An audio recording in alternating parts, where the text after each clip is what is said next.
Okay, we're going to start now. For those of you who've never been here before, welcome to here, the Union Hall of Transport Workers Union Local 100. To this, the 7th annual 9/11 medal ceremony.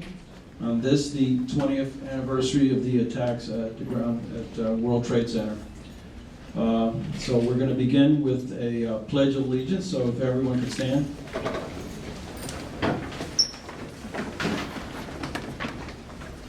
Pledge allegiance to the flag of the United States of America and to the republic for which it stands, one nation, under God, indivisible, with liberty and justice for all. Okay, a moment of silence, which is traditional over here for our fallen brothers. Sorry. and sisters. Lean forward. Renee English.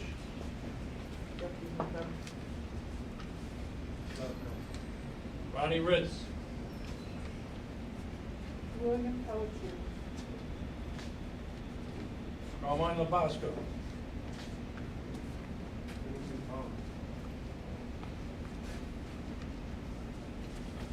Okay, so please, you can be seated now. We're just about to begin. So, like I said, we're 7 years into this, and we've little by little developed, our way of doing this, our tradition. And so what we start off with is a film. It's about 20 minutes in duration. It's a film that was produced by the New York City Transit Authority's own television program that they ran for a few decades. It's called Transit. And back in 2002, they produced this documentary. We edited it down some. And it was, we play it all the time because we want to put all of this in a proper perspective and just remind everybody just exactly why we're here. Okay, so with no further ado, we're going to show this film now. Thank you. And other Canada, all over the area. Mike, this is a big one, Mike. We heard the plane crash, but we don't know yet.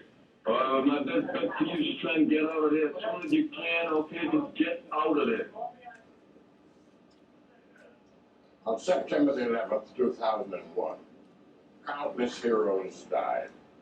But against the backdrop of chaos and carnage, others were born. During the first few moments following the terrorist attack on our city, a line of transit workers stood shoulder to shoulder with fire, police, EMS employees. With 7 subway stations and 50 bus stops in the area, the New York City transit workers felt a strong connection with the hundreds of thousands of commuters and tourists they brought to the World Trade Center area each day.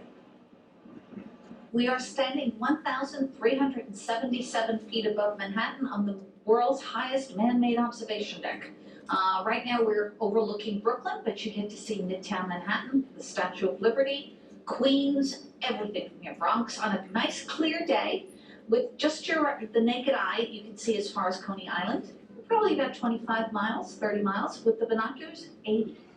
How about the unique view here about the feeling of Manhattan Island? It's an interesting thing with views. First of all, man has always been fascinated by heights, whether it's climbing to the top of Mount Fuji or looking at the world from, the bird's eye view, as we say. There are some obvious things. We were downstairs a few minutes ago and there was a gentleman speaking in Japanese, and there was very little that I understood, except that he pointed down and said to his mother, "Matchbox cars," which gives you a feeling of, I guess, omnipotence when you're up here and everything's so small, but also at the same time insignificance, because you have this vast city in front of you. As I indicated, we have a 365-degree walk-around promenade, which means that you can see all of the boroughs and beyond a little bit.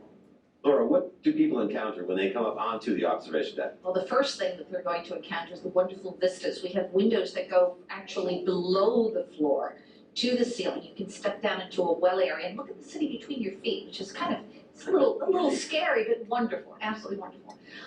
They will, in addition to the vistas, of course, we have our souvenir shops. We have all the simulated helicopter ride and the monitors, and we have a food court, which is interesting food court because it's themed, I gather, very realistically after a MTA subway stop. And two shiny stainless steel doors that have an MTA logo on it. And standing on the 107th floor, 1,310 feet above Manhattan, we do have folks that come and ask us, where exactly they pick up the train? The morning rush to Manhattan was in full swing at 8:46 a.m. September the 11th.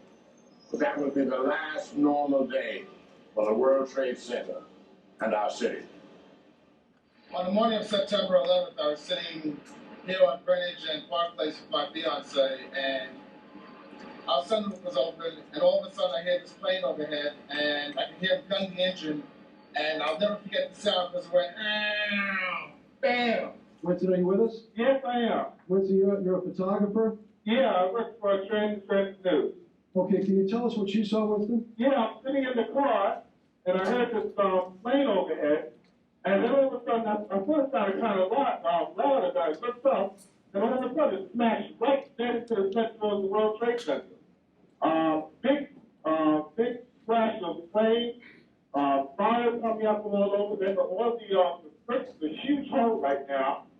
It almost like the plane probably went through, I'm not sure. Winston, can you see, are you on the north side there where the plane made contact? Yes, I am. Now, when you say a huge hole, one of our earlier witnesses, Libby Clark, said not much of the plane came down off the building. Much No, of it's totally into the building. It's in the building from what you can see. Right. Now, can you see if there's a lot of debris downstairs, Winston? No, because it looks like it's inverted. With the impact, everything went inside the building. Inside. The only thing that came out was a little bit of the outside awning. But I'd say the hole is, I'm just going to better look right now. Okay, go ahead. I'd say the hole takes about 6-7 floors were taken out.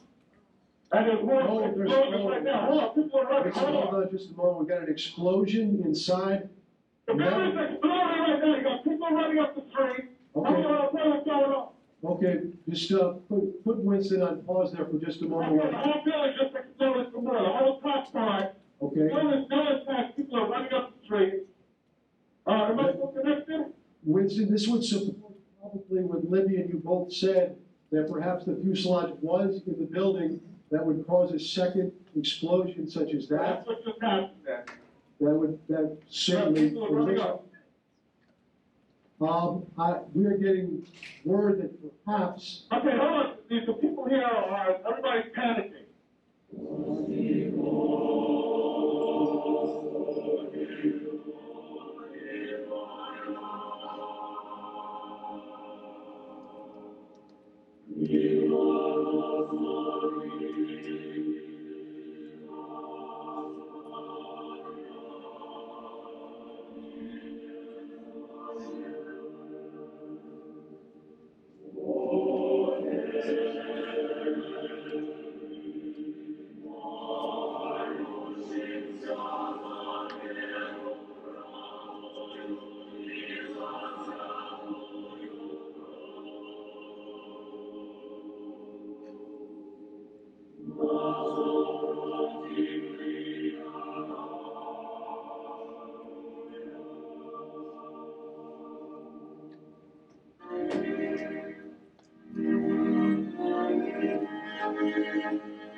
I could see the station was getting smoke, and we started entering the station. I started hitting the horn.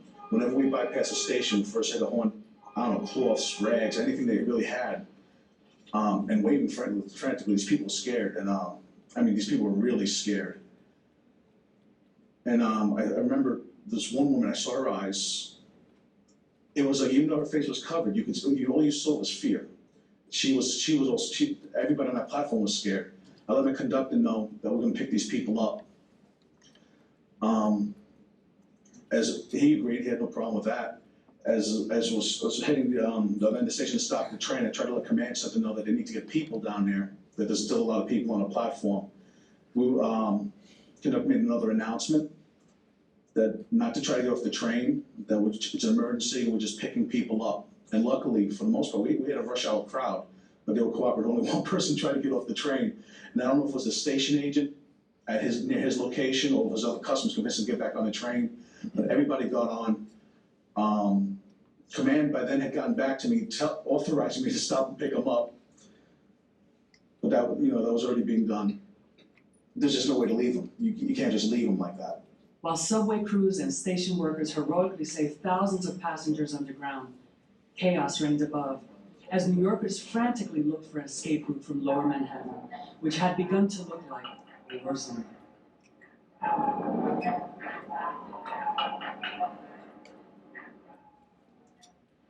To the NYC Transit Staten Island Express bus from Teresa Betancourt. I was spared the collapse of the second building only because of the courageous acts of your driver, Anthony Gallo. Anthony rescued about 11 people from the smoke and debris that had overtaken us when the first building had fallen. Smoke just picked me up and literally pushed me into the glass. It was thick, it was black. My throat had gotten clogged with all the dirt. I couldn't breathe. Somebody had started to yell about breaking the glass on the windows, and somebody had said to walk them hand to hand, which is what we did. We walked the rest of the way to the corner hand to hand. I could see the smoke cleared pretty fast. I could see headlights. I didn't know what it was, and I could hear somebody's voice. I thought they were saying to get on the bus, but they were saying later on, I found out, was follow my voice. I literally handed past the entire bus. The gentleman on the bus came out to get us in the midst of all this black smoke. After the people started banging on the bus all around the sides, I mean, you couldn't see outside the bus. I just opened the door and I said, follow my voice. And about 11 people started coming on the bus. They were choking, crying. And I think I just did what any other human being would have done. I mean, you get people banging on the outside the door. They actually gave me a purpose. I knew then that I wasn't dead, that everything was okay. So now, if I could pass that on to somebody else, what the heck? When I first stepped on the bus, it was a breath of fresh air. I don't know how long before I had breathed fresh air at that moment. Relief. Oh God, Anthony is like my guardian angel that I've been dying to meet for a long time. Thank you. Thank you from the bottom of my heart.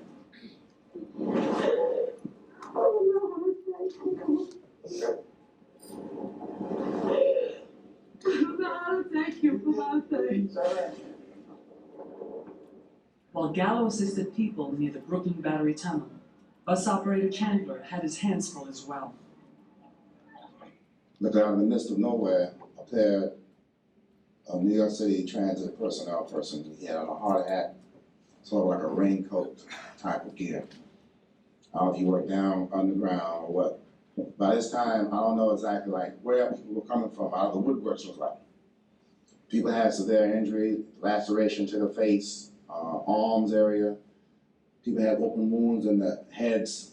Some people had succumbed to, I don't know if it's smoke inhalation, or a couple ladies had, I believe, asthma attacks. So I had to try to establish some degree of calm. So I opened the door of the bus, talked to him, and people began to come on the bus. I helped assist some people who were not able to come on board the bus of their own ability. Like I said, some had passed out, and this particular gentleman and security person were helping two ladies. They passed the lady to me. I helped her on the bus. There was another lady in a building saying, "Wait for me, help me." We went and got her, put her on the bus. By this time, I guess we got about 25 people on the bus. But people were so excited to the point it was being yelled out, "Leave them out there, let's get out of here, we're gonna die." I said, what I have to do is follow instruction. My instruction is to get you out of this area to a safe location. As a stunned city, country, and world looked on, transit did what it does best. And in a way, no one ever imagined. It moved New York. Within minutes, emergency plans were in place, and from Transit's command center, rail and bus movements were coordinated.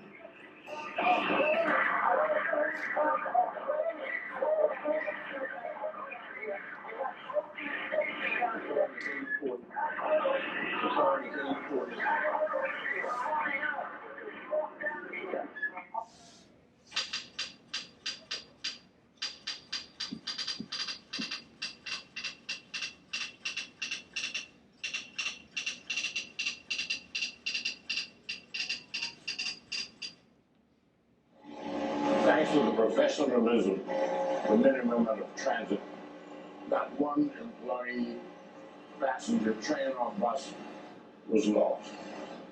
During the days and months that followed after the attack, over 4,000 employees worked around the clock to search for victims and restore service to Lower Manhattan. The cataclysm of September 11th caught everyone off guard.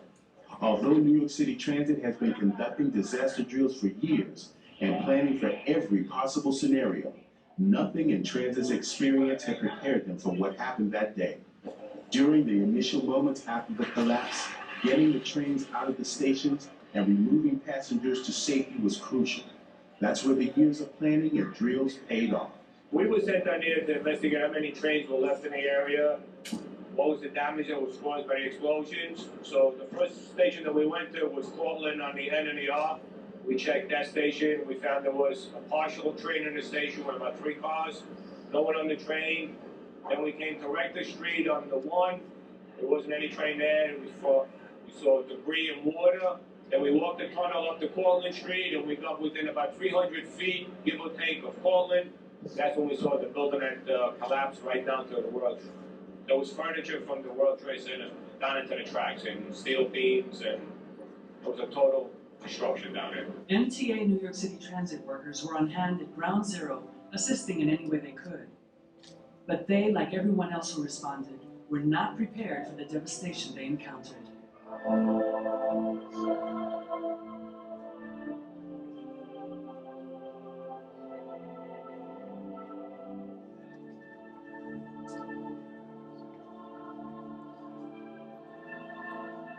Face of this worst attack our country's ever seen on our soil, we were able to respond so quickly. The MTA is an incredible example. 10:30 in the morning, all service was gone. A little after 12:30, it was beginning to come back, and by the middle of the afternoon, it was more than 2/3 back. And it's a tremendous tribute to the courage and the sacrifice of our MTA workers.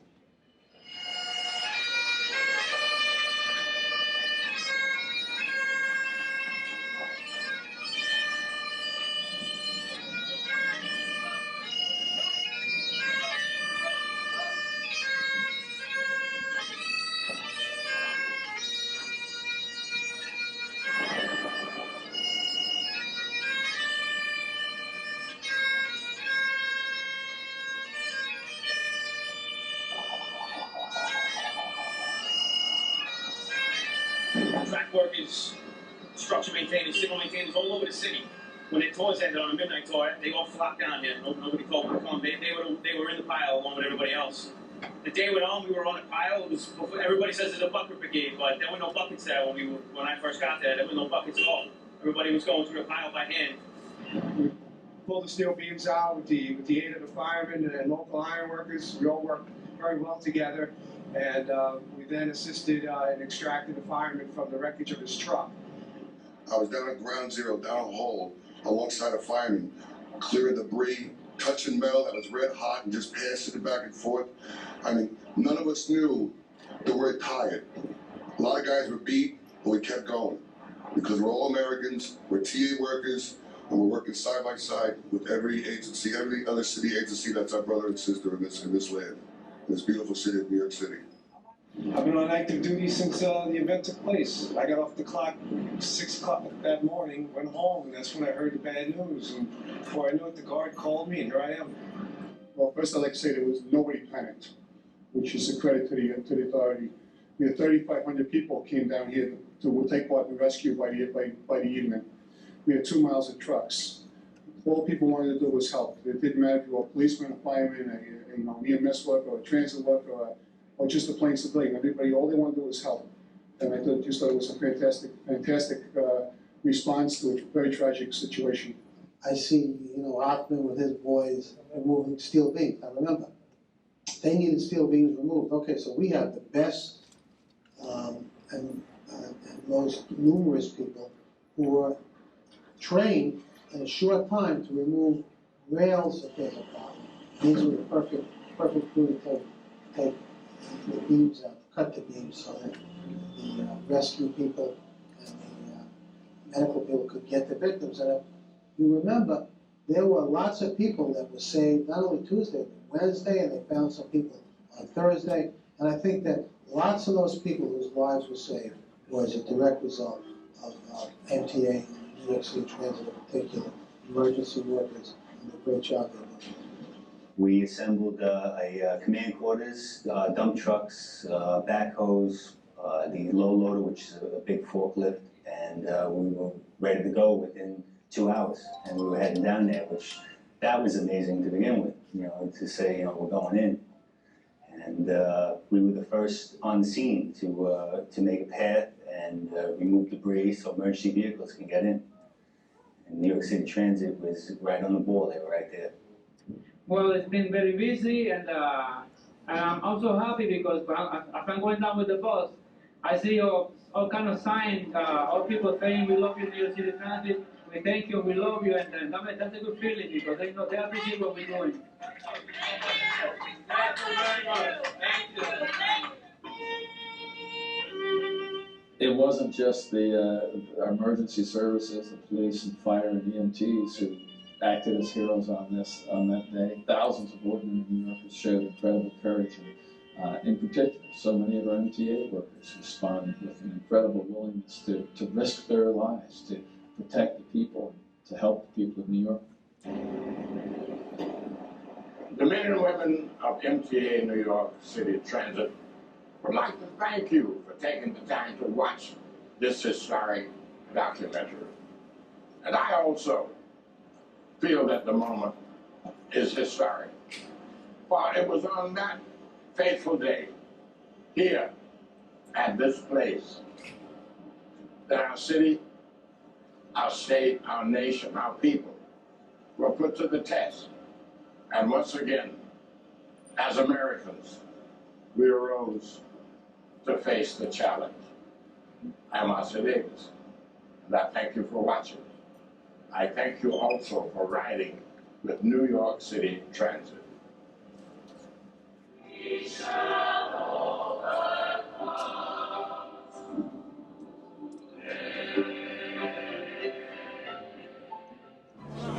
Okay, how you doing, everybody? It's Phil with New York Rocks TV. We're down here at TWU, New York Local 100 over here, and Brooklyn, New York.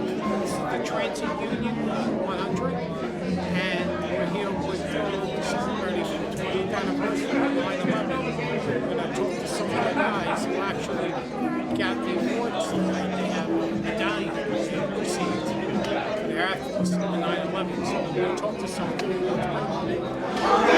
Hey, check it out. This is Phil with New York Rocks TV. We're down here at Local 100 Union. We're here with Ron. Ron was the first responder on 9/11. And congratulations that you have received a medallion today for your efforts. Tell everybody your name and your function on 9/11. My name is Gibson, and the function was carrying people back and forth from the site, and the police and the firemen taking them back and forth for over a year, and even the author killed, which today this is still going on. I wrote a little statement. Actually, you were us. You were on the bus. I was on the bus. We're going to do that this about 12 hours. Thousands of people and they look like they want to kill very dope. Boy commercial, and all they found what was on now was white dust, fear, and just How'd they find the bus? How'd they find you? people were running. They need transportation. New York City bus. They were there. You guys were right there, ready to pick up people and help them, right? I didn't mind. Especially in a horrific situation. You happened to be in that area when that happened? When it happened, right? You had your bus route was probably near there. You sent there. People were running, screaming, and saying that the world was under attack. We were being attacked. Scared? I just did what my heart don't put in my heart to do, to help people. That's the kind of person I am. I love to help. I want to thank you. I commend you. Transit did so much that they don't get the recognition. They don't. But we give you recognition here. You know? You need the recognition in the 9/11 museum, but every year they give medals out for all the guys, all the work that you guys did on 9/11. You guys were the first people in there with the trucks, you know, and then buses evacuating people. And they need to recognize transit because we move. We move people. We move everybody. You know, we try to take care of everybody. I wish they would stop realizing. That was the main thing, that was to help people, right? Help people, and you did that. All right. Picture. What do you got here? I have my glasses on right now, so I got mine, but I don't know if I can read. But you know, you just told the story. You know, you just let everybody know. Let me see if I can get it. It was a horrible picture that's still being painted 20 years later.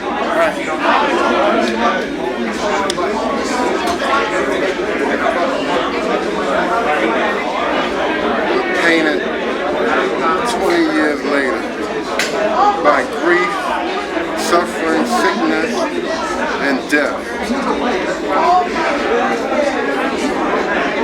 Memories of loss and life that still needs to be found. I still remember people running towards my bus, screaming and looking like they were in a Pillsbury Boy commercial. That they wish that it was flour. They were covered in flour, but they wish it wasn't flour. But they were covered in debris, cement, and everything, and white dust that represented fear, death, sickness, and all kind of pain on their faces, showing horror that they thought that would never happen.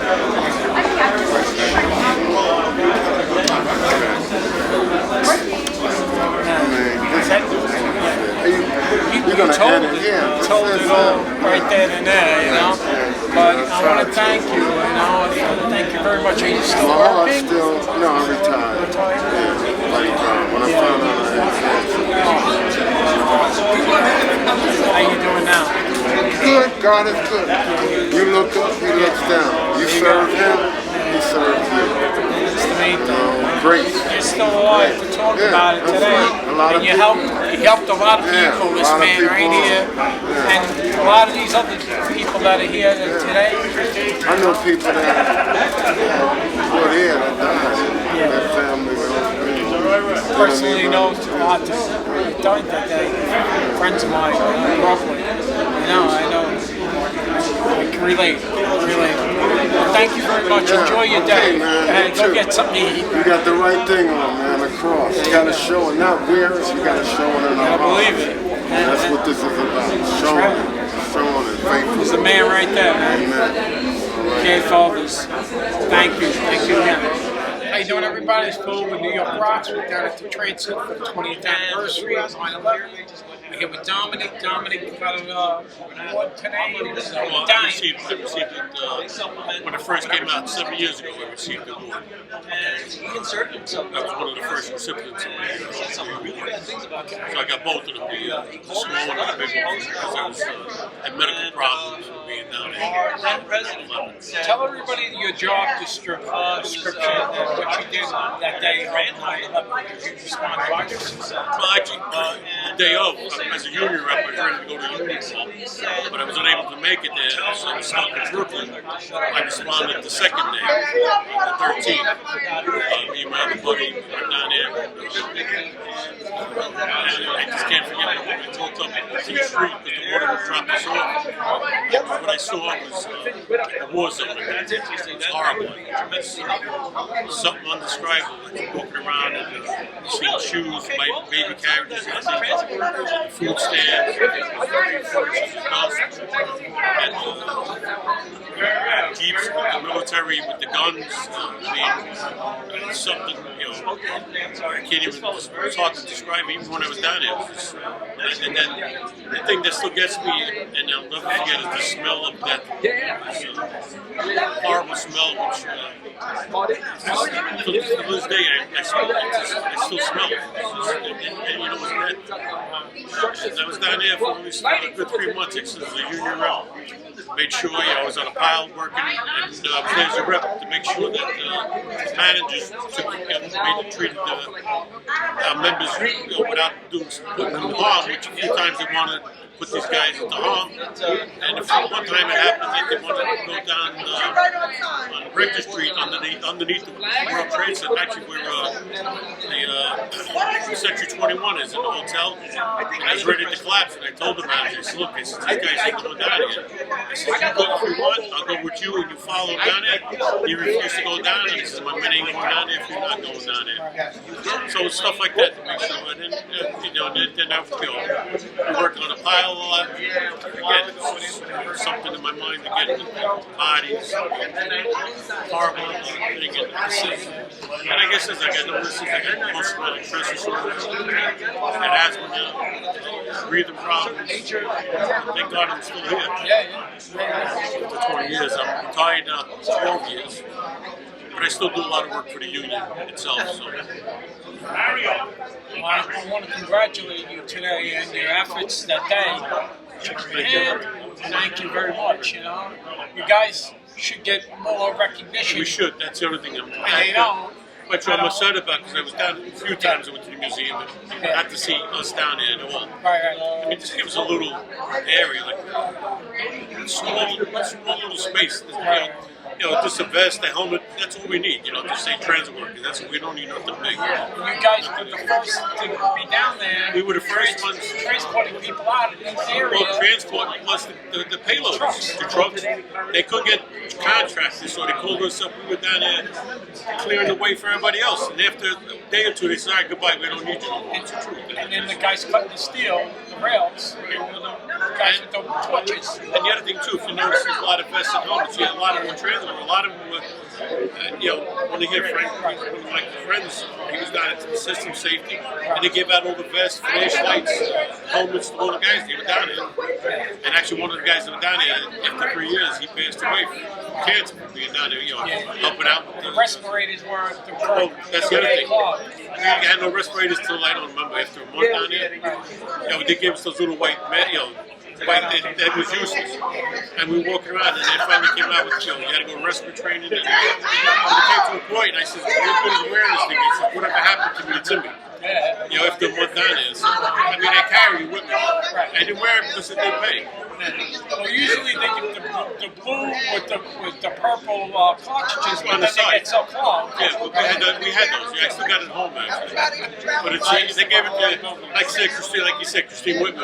Whoop-de-doo, everything's safe. We knew it wasn't. Yeah, we knew it wasn't. We were told that building was built with asbestos, and so we knew it. We did that. We had to do anyhow. Did it from your heart too. We didn't care what it was down there. It was, like Tony, I would actually, I'm retired. If something happened like that again, I would be the first one down there. To still help out. No one can. I don't care. Just to help out. We were just there. We were there. Just like I said, at that point it was rescue. We didn't know who was alive. And then of course, there was nobody.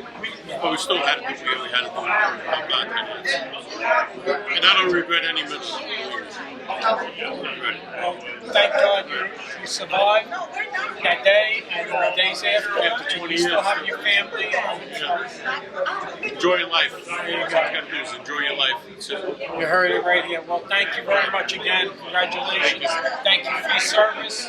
And thank Transit. And because without Transit, we would have had, you guys brought the strength in numbers. All right. Thank you. Local 100 Transit Union. We're here with Bill. And Bill is one of the first responders and 9/11 on that day. And you have received a medallion today. Your recognition. Talk a little about yourself and your job description that day. Well, I'm retired now. 9/11, I was working on 4th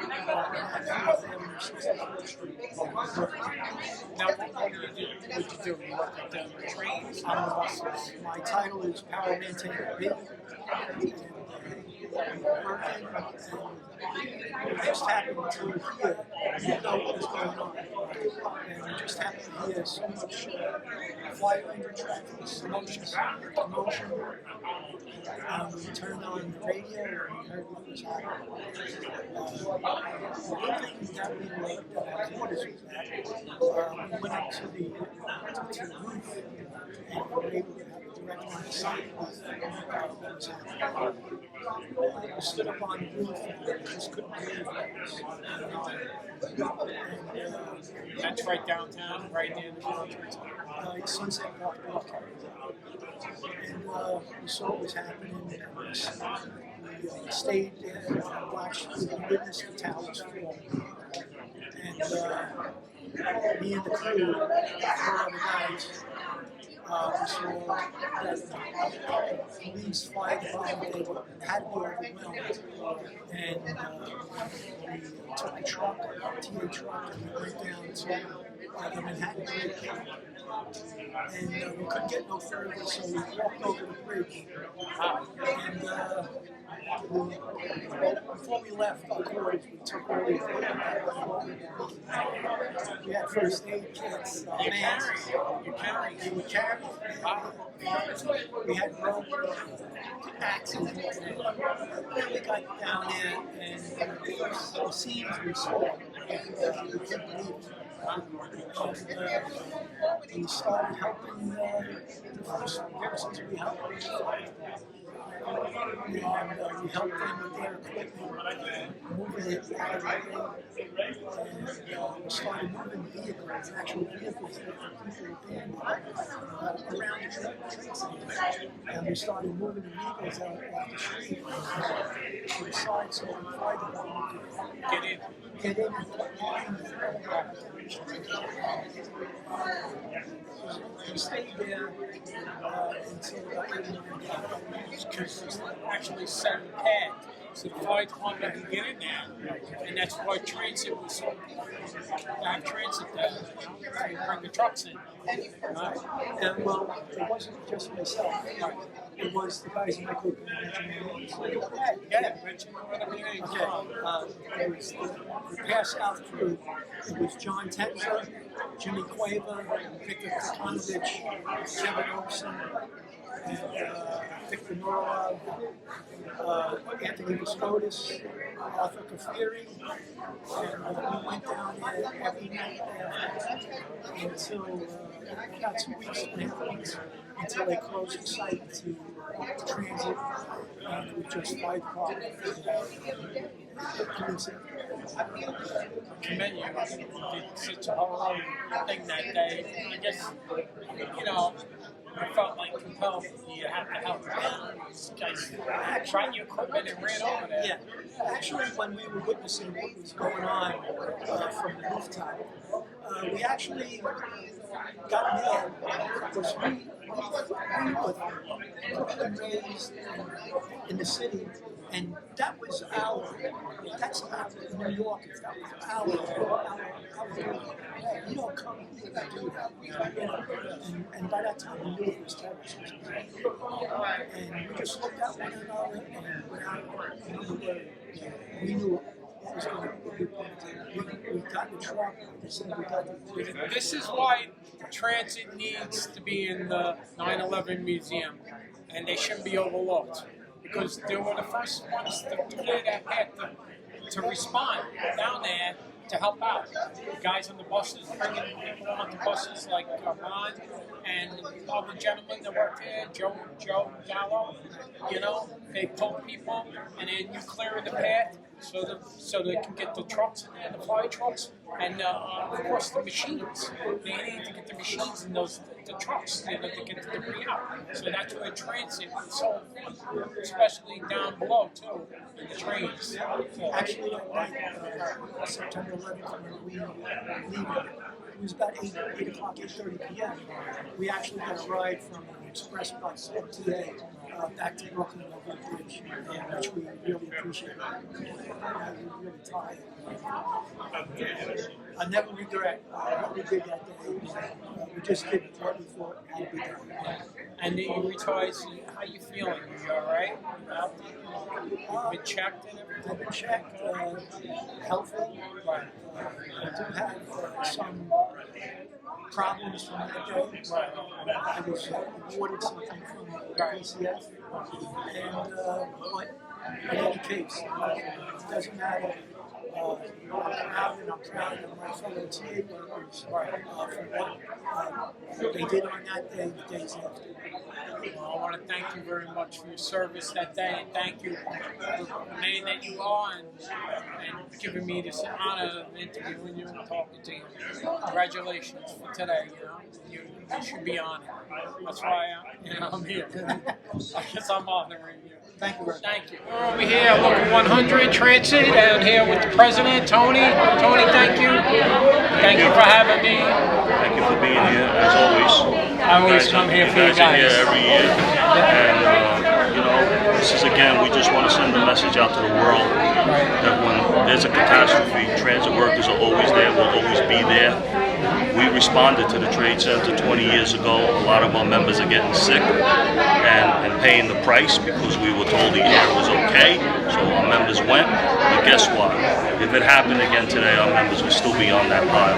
Because that's what transit workers do. We respond to emergencies. We respond to floods, snowstorms, hurricanes, blackouts. We're always there for the city. We'll always be there for the city, but the city needs to recognize us. Definitely, absolutely. You know, you weren't president yet. You just became president. Because I remember in the video, had John was the president, and you were like vice president at the time? I was the vice president. Yeah. Well, oh no, when the towers went down? Yeah. No, John was the vice president, I was the division chair, the power division. And, you know, we were here when it happened, all our people responded. And were you working too that day? I didn't go on the pile at that time because I had a procedure done and I couldn't go near dust. Well, I was lucky, right? But again, our people are unique. It's in our DNA. We're always going to be there. We're always going to respond to emergencies because that's who we are. That's what we do, and we hope the city appreciates it. We responded for COVID. We ran this city during COVID-19 24 hours a day, 7 days a week, and we paid a price. Some of us died. Some of my members died, and they were and they're heroes. And we're going to build a nice memorial on the 3rd floor for them, right? Because we need to recognize the people who paid the price. Thank you, Tom. Okay, thank you. All right. Have a great evening. Yeah. Well, I was the president of the local here in Brooklyn, Local 100 Transit, and hey, you know, these guys definitely should get the recognition they deserve. You know, at least that, the respect. You know, and I got more people over here. I'd like to speak to Mario, actually, because we went down to Washington. We actually went to the White House, and we did a little tour of the White House. We didn't get to meet the president, but, you know, hey, you know, that was from Dan Donovan, you know, in Staten Island. And we did a tour and had Mario. We had a couple guys from Transit. I mixed it up, a couple different guys from different agencies that were down there that responded. You know, and that's the way it is, man. It's like everybody helped that day. They were there. And now we got to be there for them, meaning, you know, the Transit Museum, the 9/11 Museum, you know, so they need to really get in the museum. You know, these guys, I'm telling you, they cleared the path, they cleared the way to get in there, you know, and they deserve it. Okay, we're here with Mary. We're down at the Transit Union 100, and Mary, I'm sorry, first of all, tell everybody your name and your husband who works for Transit. Hi, Mary Montgomery, and my husband is Jeffrey Montgomery. Okay. Now, what did he work with Transit? In what capacity? He was a bus driver. Okay. Now, do you know the history of what happened? Did he tell you? Well, he was a bus driver, but he was down there doing the communications department. Right. Actually, he worked for Lucent Technology, and he was there from September 12th of 2001 to February 22nd, 2002. So he was down there for 5 months, every day, 16 hours a day. Now, he worked with electronics? He did. He pulled cable. He was in the Verizon building, and he was there, like I said, every day for 5 whole months, pulling cable down there in that smoke and that dust, and that's what he was doing. And how many years was he with Transit for? He was with New York City Transit for 18 years. 18 years. Now, what happened? He passed away, cancer? Yes, my husband was diagnosed with esophageal cancer in August of 2016. Yeah. And he passed away in January of 2018, about 18 months after he was diagnosed. And esophageal cancer is the #1 stomach cancer on the 9/11 list. Right. We didn't even realize how sick he was. For years, he seemed fine, because he was that guy that went to work every day. Iron Man, strong, just went to work, and he worked hard for his family. And he loved what he did. You have children? We have children, but he had a child from a different relationship, and I had a son from a different relationship, and we helped each other raise our children. My family was everything. All right. Well, you came here today to represent for him, maybe for his honor.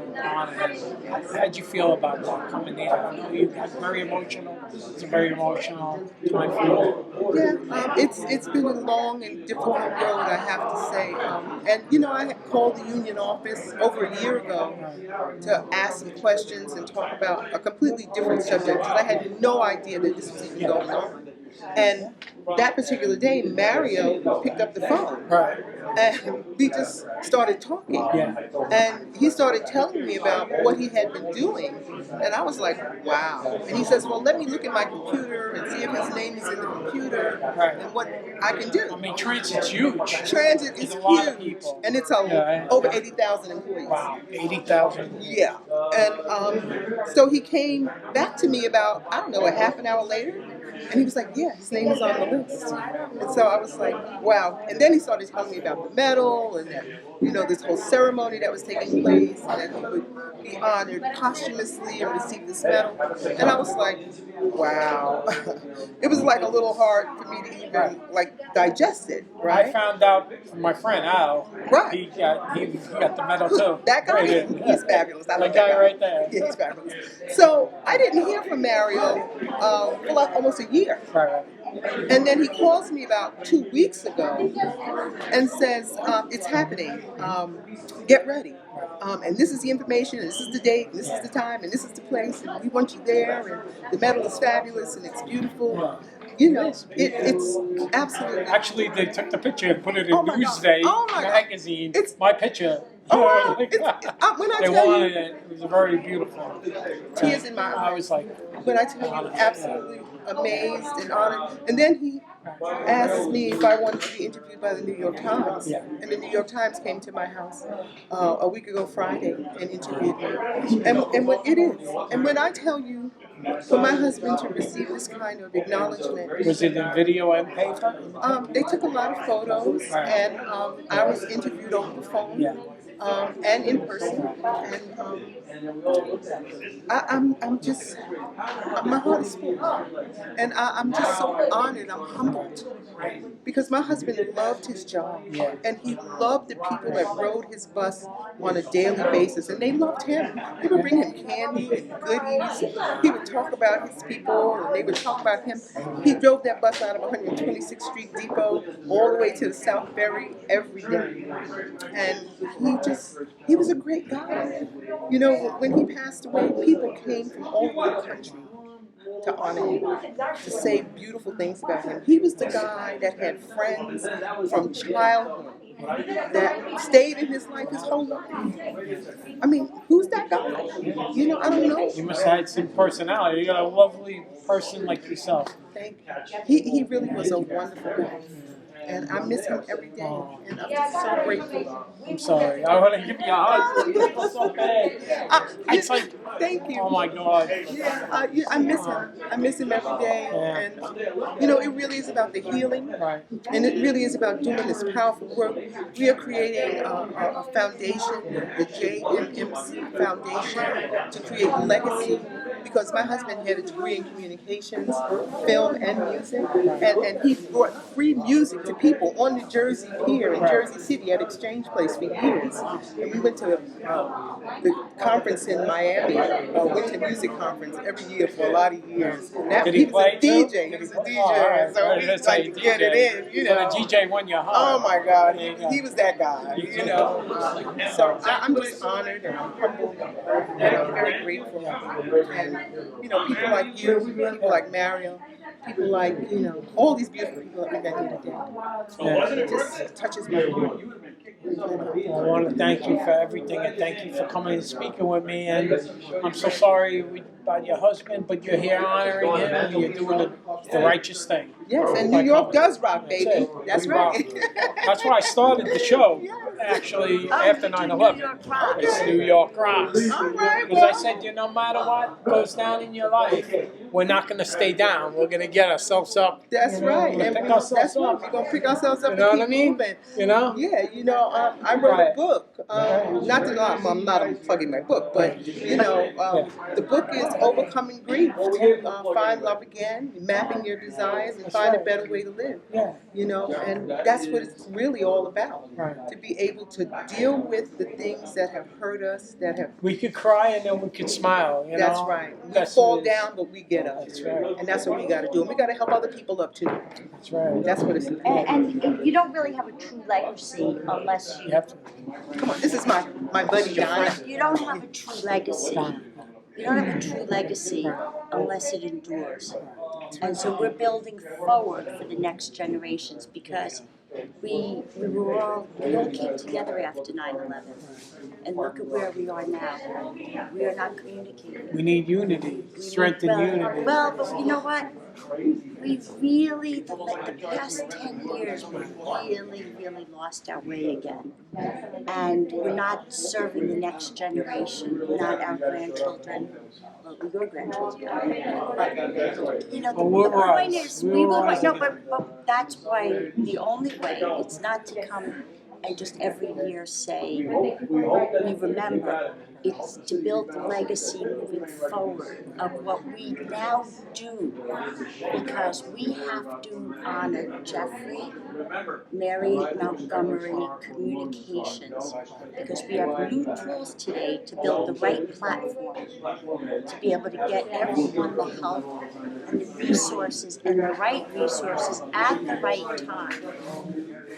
And do better, because legacy isn't, oh, I have $1 trillion and I left you a gazillion. No, a legacy is a program in place that we go in, that we educate, that we're a global community, because we've just had a global crisis, right, of an invisible, whatever it is, invisible enemy that shut down this world on global transportation and communications. That's right. And we are now have to do better, and that's the legacy. It's legacy forward. That's right. That's even with the pandemic, with the virus. That's right. We got to stay vigilant with that. That's right. Thank you so much. Thank you. All right. Thank you very much. Have my- a wonderful. Get home safe. Thank you very much. Thank you. Thank you for your thoughts. All right. How you doing, everybody? It's Phil from New York Rocks TV. I'm here at the Transit Union 100, and we're here with Mario Galvin. How you doing, Mario? Oh, having a very good time. You know, it was a great event and good time. I'm referencing all the conversations we just had with these fine folks, families and folks who received medals, and some of them were awarded posthumously, 3 to be exact. Members who died in recent months and years as a result of their 9/11 illnesses, and so yeah, it by all accounts it went very well. All right. Tell everybody your function with Transit now and your when it was in 9/11. Your story. Right now, you're communications, right? No, to be exact, I served on the union's executive board, and I also wear a dual title of a representative of all the electronic and electrical workers in the local. And in my transit job, the one that I was actually performing 20 years ago, by trade, I'm what's called an electronic equipment maintainer. We're guys that, unbeknownst to the general public, the Transit Authority, MTA, actually maintains most of the radio communication infrastructure for all the city services, police, EMS, fire. It's just not a very well-known fact. Well, that's what I did for better than 22 years before coming into union service with the union. All right. Now, at the World Trade Center, they had a gigantic aerial antenna and had communications inside the building. Now, did you work on that? We had what was a community repeater that would provide above ground communications to the RMPs, or the police cars, the marked police cars, any kind of police vehicle that belonged to the transit police, then transit police, and then in 1995 they were incorporated into the NYPD as the Transit Bureau. So the above ground communications in that particular area were handled by transmitters that were and equipment housed in the North Tower. And then we had equipment in a radio base station in Chambers West Broadway. Those antennas extended below the World Trade Center concourse on the one line. And another antenna that traversed that area was the one on the Cortlandt on the NNR. And so, you know, when the attacks happened, you know, all that stuff went down. I mean, equipment lost power, antennas were severed by... Cell phones were out, everything. Yeah, we didn't do cell phones. However, our members, our telecommunications guys, our telephone maintainers, you know, the Transit Authority has its own telephone system that's independent from what you get from the folks at Verizon. And our guys were able to drag fiber optic cables and all sorts of other communication cables out and extend them from the subway system.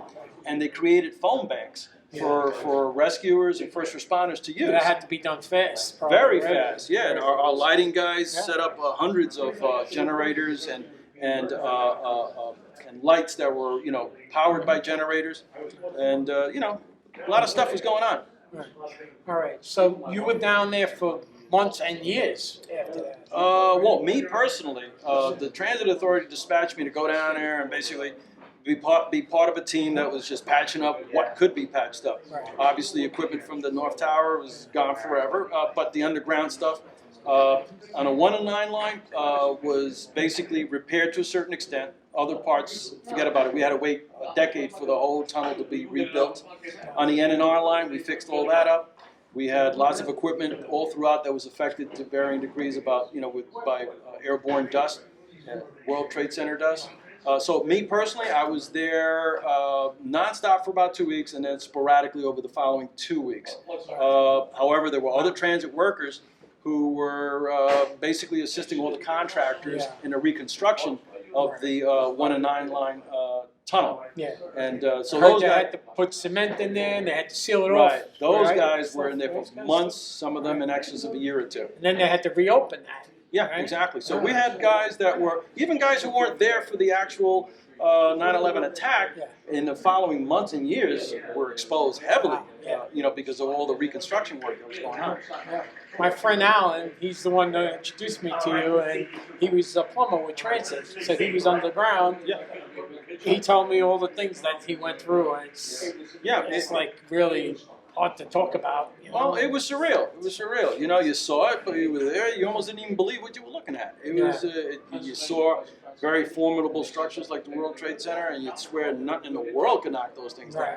When I was a kid, they were building those things. The talk was, oh, it could handle a mild or somewhat distant nuclear explosion and stuff like that. And then to show up and see, you know, just little beams sticking out and out of a gigantic pile of dust. It was crazy. The thought was at the time that there were upwards of 15,000 people killed, and that's what we thought in the first hours. So showing up to a place where you firmly believe there are 15,000 dead people is something that your brain goes numb to. And it happened early in the morning, so that kind of was helped out because it would have, if it was later in the afternoon or at night, those buildings would have been full. Exactly, those buildings, it would have been fivefold, some say. So thank God, you know, if it was going to be a loss of life, that it was limited to the 2,700 or so. It could have easily have been tens of thousands. Well, I want to thank you for everything, your service, and even coming down to the White House. I had a couple of people from Transit came down. I had an invitation to come down to the White House. You know, we went down there, did the tour. And, you know, it was very. We didn't meet the president. Yeah, I know. That would have been cool. Thanks. That would have been great. Thanks for the invite. It was great. But we definitely should get the Transit going and make a recommendation that you should be in the 9/11 museum and have a little spot for the guys in Transit. What do you think about that? What we're concentrating our attention to is the fact that the private foundation that started the museum, that runs the museum, is always out there looking for money to keep operating. Right. And my understanding is that their long-term goal is to get the federal taxpayer to foot the bill to run the place, and therefore make it, seeking legislation to make it a national park, like the Arizona monument out in Hawaii, and that's great, except for one little thing. The federal government, when they do that, they have a say as to content. And when that magic moment comes, we want to insert ourselves into the process and make sure that if they're going to have a museum fully funded by the federal taxpayers, we want to make sure that it's accurate in its presentations, okay? And we want to be represented more so in that museum. There's almost nothing there now. That's right. Because Transit cleared the path to go in, and also cleared, you know, a path so they can come out. Yeah. So the fire department can get in and work and do their thing. And, you know, and they're in, and it's like you guys were first down there. And Absolutely. And one thing that's, you know, there was only so many things I could say from the microphone over here, but at the end of the day, there was no other agency, with the possible exception of, let's say, sanitation, that had a whole mess of dump trucks and front loaders. Nobody had the kind of equipment on a regular day like what we have to use. Right. And we showed up with everything, heavy-duty cranes, grapplers, these gigantic forklifts. No other public agency, authority in the tri-state area had that. We did, and we made sure it got down here, down there lightning fast on those days. Thank God for that. Okay. Thank you very much, Mario. And you do this every year, so. Yep. It's a good thing to. And the medal ceremony. Yeah, it's recognition. Medallion. Exactly. It's to have our guys be recognized, and as time goes by, to be remembered. Okay. We want everybody to know this and to remember it. Well, thank you very much for your time. You got it, man. All right, God bless. All right. Well, last but not least, I have my buddy, my friend, grew up with, Alan Randy, who worked with Transit. He worked as a plumber. Tell a little about yourself and what happened that day and what's transpired. Go ahead. Thanks, Phil. Thank you very much for your time and help and volunteering your services, coming down for years in this historical moment where you dedicated your show, New York Rocks, to September 11th. I appreciate your time and help and just getting out the word. This is, in this place, today you saw some of the members being recognized for their heroism on September 11th. There's just so many thousands of people that it's a way of TWU Local 100 saying thank you very much. We appreciate your time and help and energy, and it's a sincere thank you to the individuals. That being said, my role in the Transit Authority, I was deployed at a 14th and 6th in Manhattan. I was actually on a division of stations, which on the 13th Transit, we had 2 miles of trucks going in on the aftermath of September 11th. My role, actually, as a plumber, I was deployed on one of the vac trucks, which was deployed to City Hall, and the other vac truck was deployed to the stock market. My role as a plumber was to go in these vent gratings, air shafts, go in, clean them out, and actually look for pathological waste, which is body parts. And then we actually, carpenters fell behind us, sealing up the tops of the grates. So we did that around the site. Also, many other things I was involved in with other thousands of people it was a 24/7, 7-day-a-week system that was going on. And the people that were there were actually for rescue in the very beginnings of the moment. Transit actually called it rescue, recovery, and cleanup. In that rescue, recovery, and cleanup modes, every mode served as an individual part of what everybody was looking for. First and foremost, it was life. People were trying to find people if people were still alive, trapped, and buried. That was the focus. That was really the gist of it. Also, the transit was sealing the tunnels because they didn't know where the water was coming from. The water actually was going so far out that they were trying to get a hold on where the water was coming from. They were actually testing the water content, sealing the tunnels of 3 feet solid concrete. I was at all those places with many members of the Transit TWU. That was my role in focus in plumbing, because plumbing is very wide and diverse, but that's pretty much the gist of it. Now, you had to go down there with like limited masks and paper masks and the cartridges and the question that you're asking is respirators. Right. Under OSHA regulations, respirators are actually mandated through federal regulations, and my employer, New York City Transit Authority, had actually documented that you have to be medically fit and certified. Once you're medically fit and certified, then you go to Brooklyn, Coney Island Yard, and you're medically fit. You're actually fit and tested for the respirator, which we used was half full-faced, which goes on to half full-faced. And the purpose of that is to actually get this whole area so nothing would breach the whole area. They're like blue, right? And the cartridges are purple. The cartridges are only designed under OSHA regulations, which are designed under each individual cartridge, which each individual cartridge has a life form, and also the cartridge has specific injuries that you would actually fall to, as far as cancers and stuff like that. So every cartridge had an individual responsibility to cover you. And lifetime, an hour. Hours, that's correct. And so once you were breathing these cartridges, as far as the cartridges was concerned, they would be good for up to X amount of hours, which would be about 8 hours. In the initial aftermath of September 11th, I went through 2 sets of cartridges, which should have been good for 16 hours. I blew through them in 3. Yeah, sure. And so that tells you the Plus, every time you have to take them off and change them, so you breach. You breach your breather. To change the cartridges. That's correct. I mean, That's you're correct. still on the site. It's not like That's correct. It's like going to war with 6 bullets and you're out of bullets. Yeah, right. So that's really the gist of why many hundreds of thousands of people fell sick and ill, is because of the breathing issues. And also the governor at the time, Christy Todd Whitman, actually saying the air was safe, which is, it was her responsibility, and I understand that at many levels. And however, getting the United States back to somewhat normalcy, but we were at war once those buildings were hit. Today you surrounded yourself with some of the people that I've worked with. I personally have seen many people succumb to the injuries, and it's just a sincere thank you to the members, and that's really what they're trying to do. You're looking to try to save whoever was going to, could have been saved that day too, So that's the thing. When we lost a lot of friends there, That's correct. The injuries, sometimes psychological injuries never leave. Right. As far as the injuries that were there, we were at war. And every American just jumped to the task.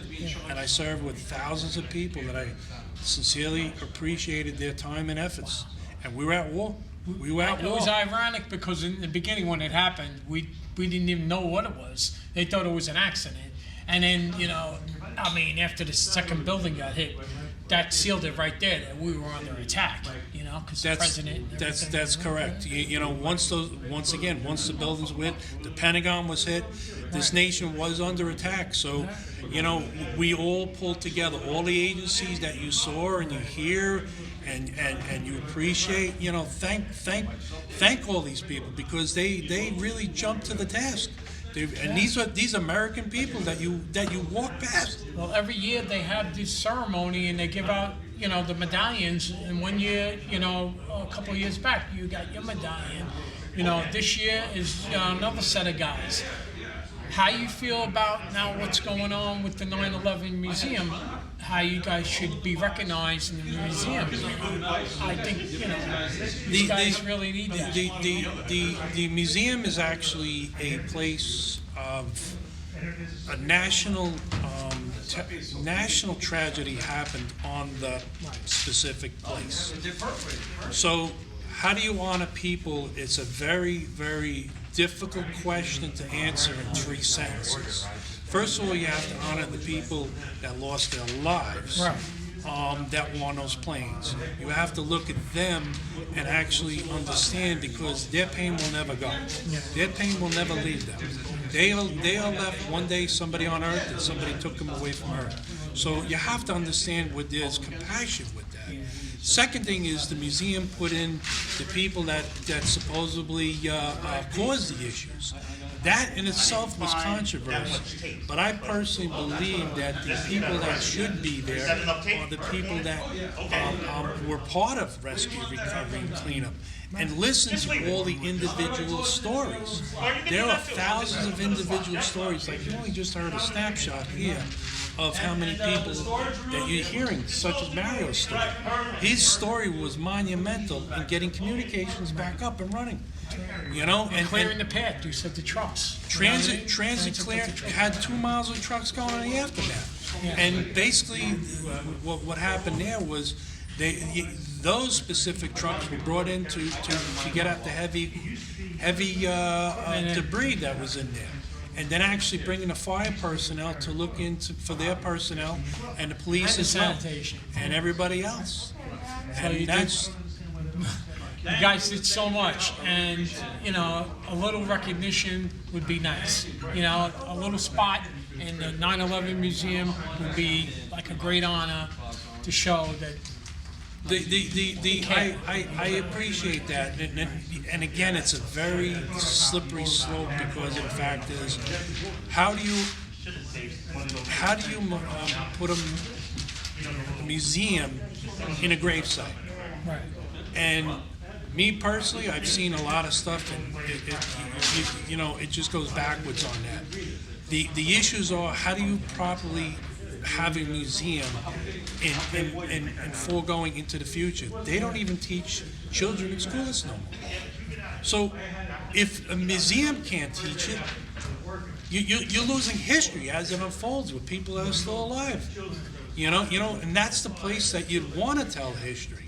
You know, listen to the thousands of people. Listen to what they did in their roles.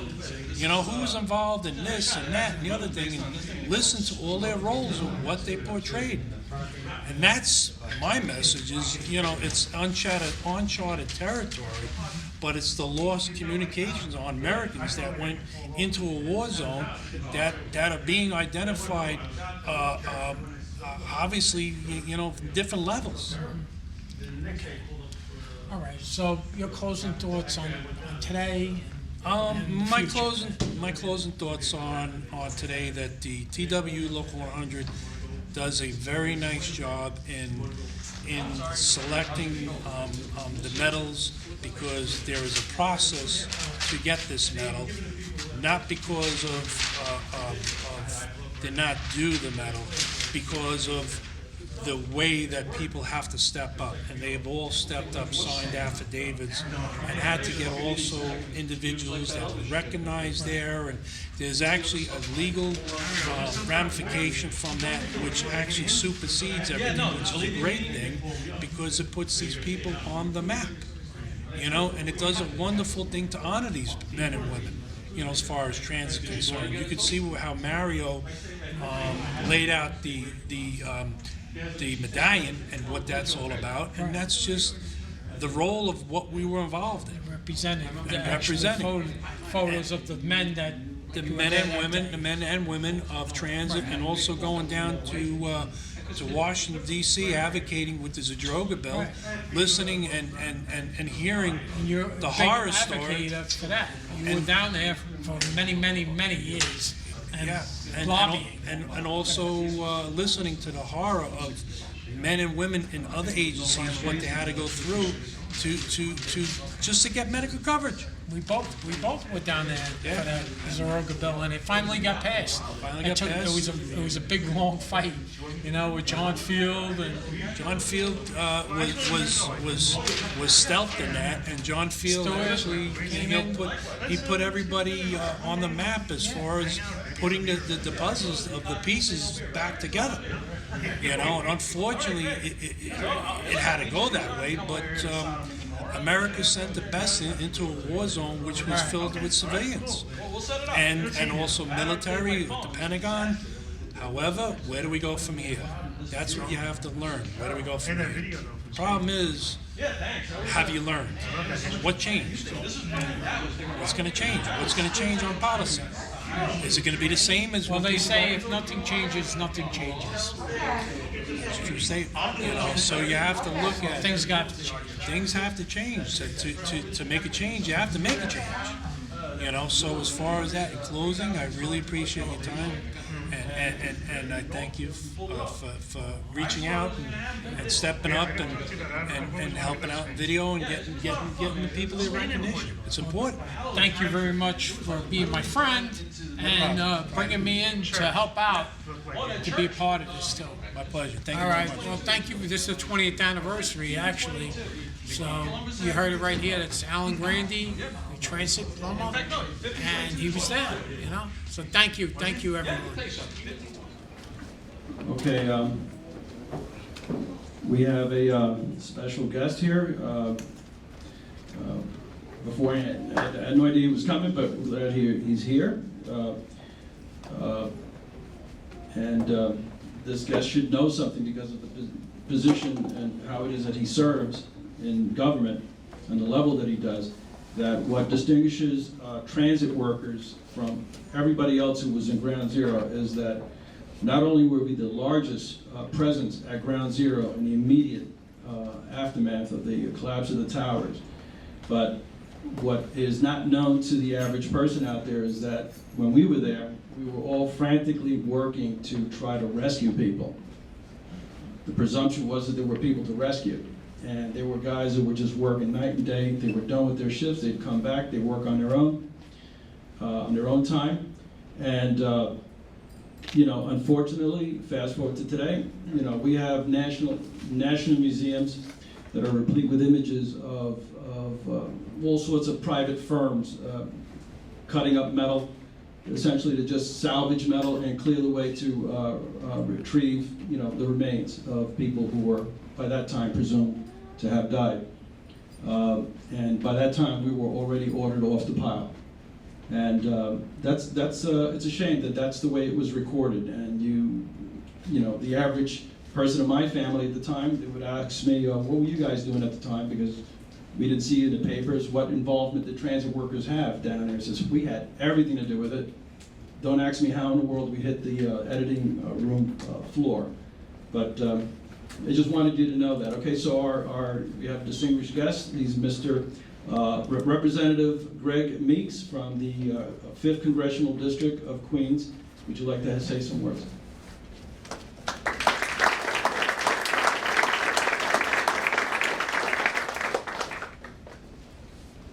President Vitano,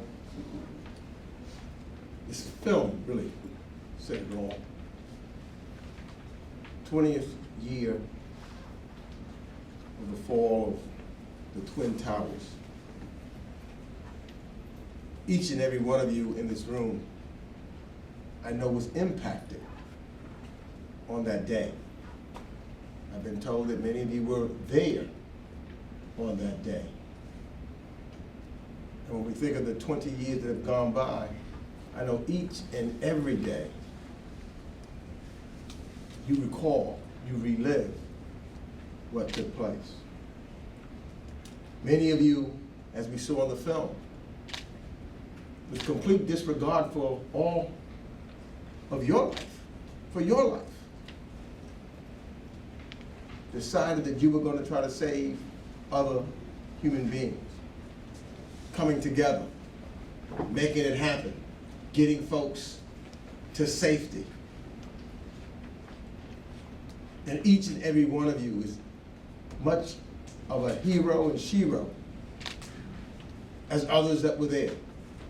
It's a story, this film, and I'm so glad that I was able to see it, that we've got to get out to the rest of not only those here in New York City or New York State, but to our entire nation. We all know that you are great workers, that the city cannot function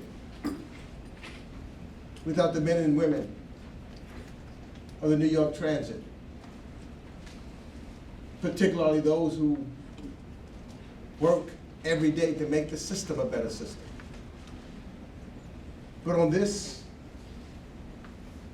commemoration of 20 years, I just wanted to stop by, and that's why I thank you, Mr. President, to say on behalf of a grateful nation, again, not just the city, not just the state, but the entire nation, on behalf of a grateful nation, I want to thank you.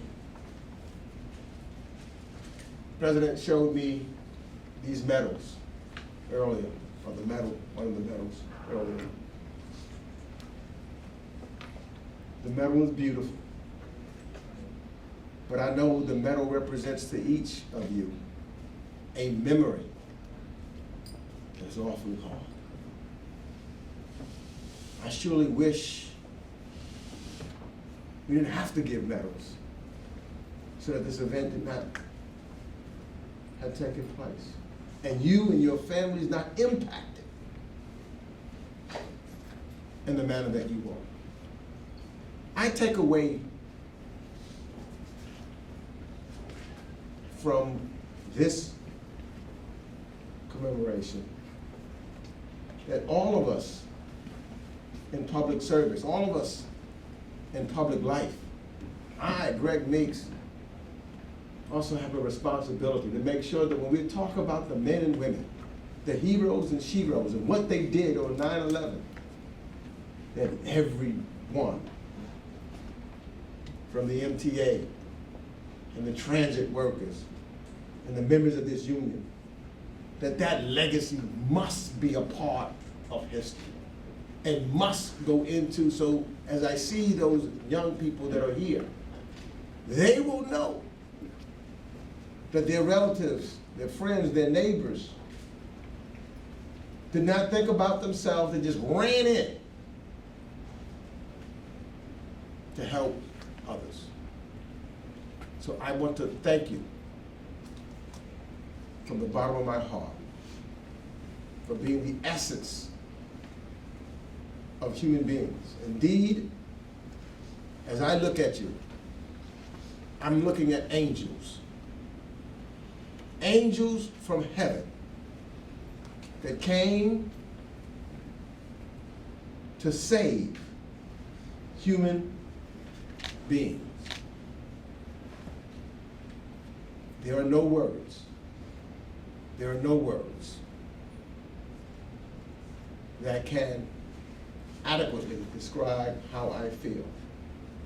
But there are deeds that we can do so that everybody recognizes the sacrifice and the heroes and sheroes in this room. So thank you very much, and may God bless.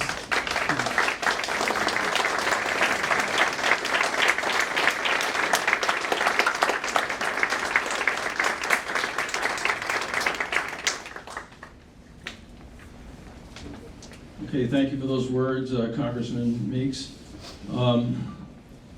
Before I go any further, I just wanted to introduce our officers, the union officers. We have our local president, Anthony Gaetano.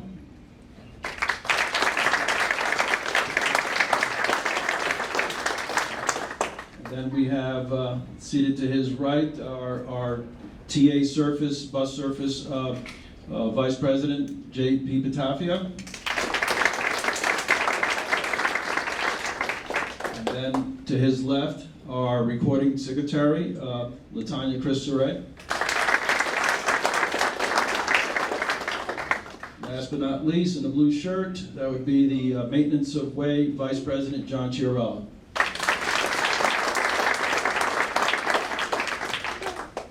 Okay, so I would like to have a word. We're going to get a word now from our local president, Tony Gaetano.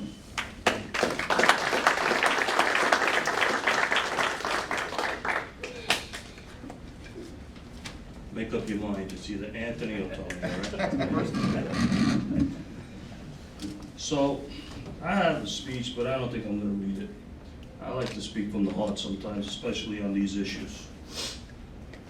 So, I was just going back in my mind 20 years. I said, wow, 20 years, I was 39 years old. I said, 20 years passed, and I remember that day like it was today. I remember what I was doing, I remember who I was talking to. It's the craziest thing. And then I watched this video, and I see a lot of people I know in the video. And I say, wow, look at all those transit workers there. And nobody really knows. You know, everybody talks, and I have no disrespect to any agency here. Non-agency, but they talk about all the other agencies, and they really never talk about transit workers. And that's why it's important that we've been doing this every year, because we want to make sure that people out there know what transit workers do. When there's an emergency out there, we're there. We're there in blackouts, snowstorms, outages, you name it. But this was a huge catastrophe, and look how many orange vests you see on that pile. And they didn't care about anything. They just wanted to know, how do you get to the pile? I have friends there. I want to make sure that they're out of there. The trains going underneath the tunnel with smoke. Anybody else would have tried to run out. But these train operators and the bus operators picked up passengers, picked up people along the way to make sure that they got to a safe haven. 20 years later, we're paying the price for what we did. And our people are getting sick. And some are dying. And still yet, we don't get the recognition we deserve. And no matter what, as long as I'm here and working for this union, I promise that we're gonna keep doing this until we get the proper recognition. Anytime transit workers respond to something, people need to know. We just had an outage on Sunday, and you know what? The trains were out. And guess who evacuated people? Conductors and train operators and transit workers to make sure they got to a safe place. We do a lot of things that people don't know what we do. We hook up generators when power goes out. If places get flooded, we have sump pumps. We cut steel. We do lots of things that people don't realize what we do. You know why? Because we just do it because we feel that that's what we need to do. It's in our DNA that we do these things. Again, we're paying a price. When you get a medal, it's nice to get a medal, but the medal means something. The medal means that something happened to you during that time that you responded. But I said the last time that I was going to donate a plaque. We were going to put up a plaque in the Union Hall for the people who passed away.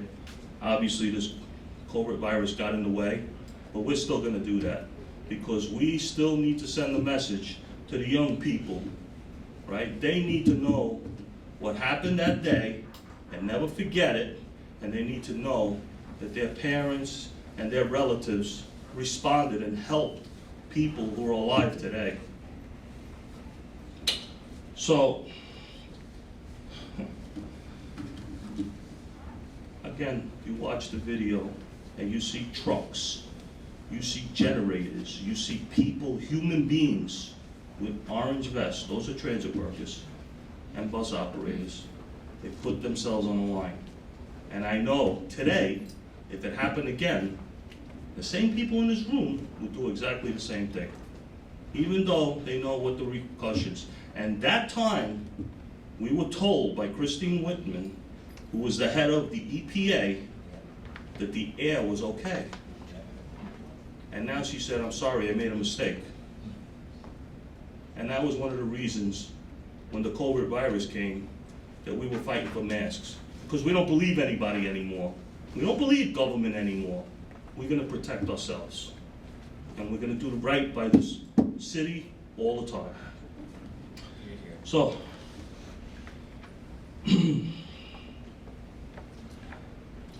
so anyhow, this is the 20th year anniversary, and we're gonna honor our people, and we're gonna continue to do this every year, and hopefully by next year, we're gonna have this plaque, and we're gonna implant it in the wall, and it'll live here forever, and it'll show people forever the sacrifices that transit workers have made.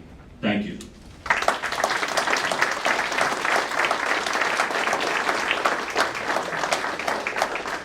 Thanks, Tom.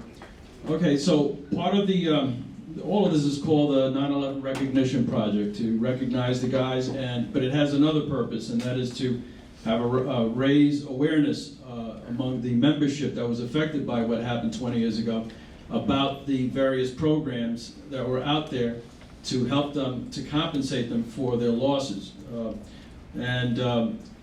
of that is, monies that were used following the, especially after the passage of the Zadroga Act in 2011, and it helped fund things like the 9/11 health screening program. And that leads me to my next guest. I didn't get a name because that person was a little late and stuck in traffic, but in any case, when she comes here, I'll introduce her from Mount Sinai. Please come. Hi, thank you. Hi. Hi, Luisa Arias from the 9/11 health screening program at Mount Sinai.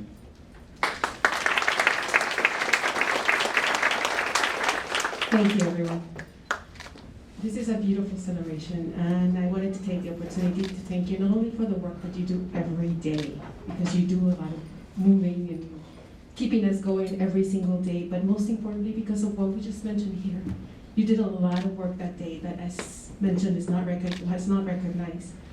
And I think it is important for all of us to make sure that we let you know that thank you all over again, every time that needs to happen, so that you know how important you are for the city, you know how important you are to all of us.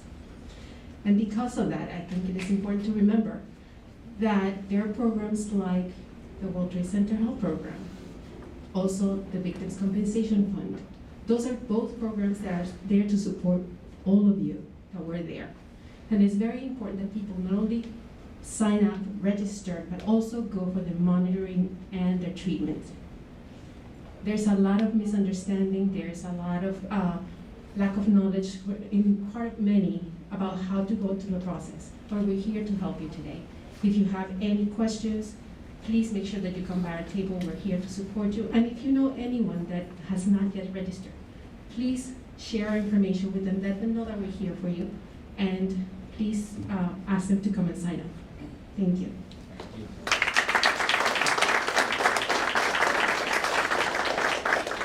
Okay, now if I look at the table over there, it looks like our folks from the Kreindler Law Firm, something happened to them, I have no idea what, but I'll put in a good word for them because they were the folks who stepped forward and foot the bill for these medals, which are very, very expensive. They're a really good bunch of guys. They are the guys who sued Muammar Gaddafi in the state of Libya for the Pan Am 103 bombing in 1988. They're the guys who lobbied for the passage of these Droga Act.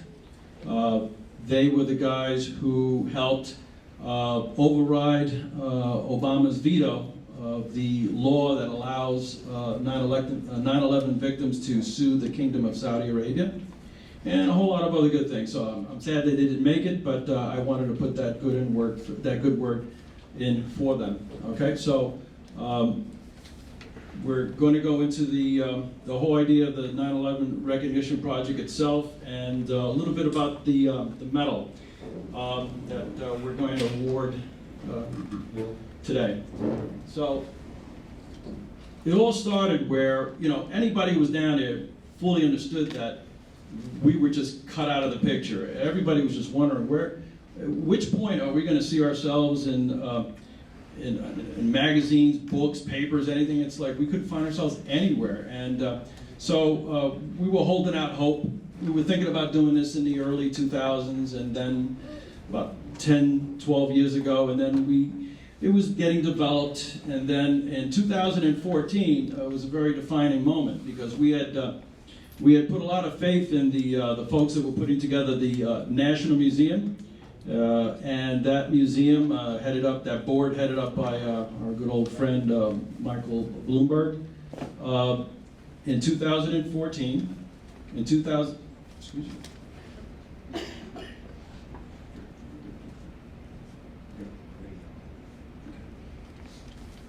So, as I was saying, the medal was something that we felt we had to do, especially in 2014. The museum opened up, and a good friend who made it here today. I want you to stand up, Kevin McCauley.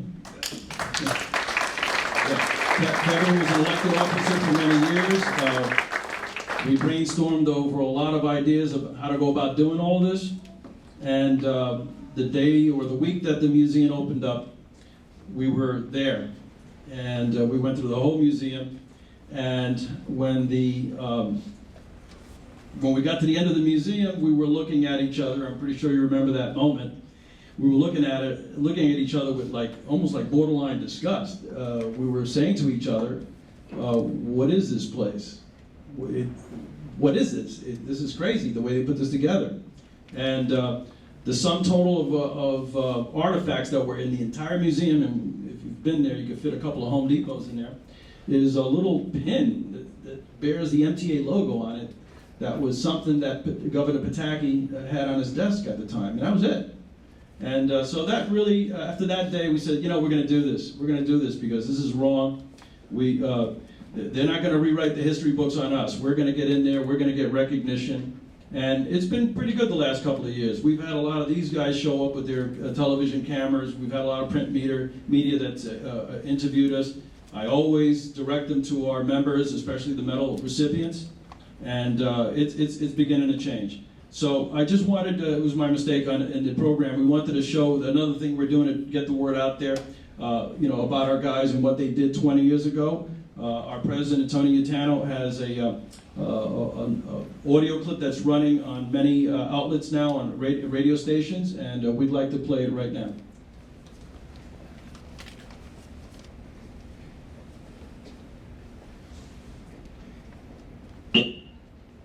Bill Crowley.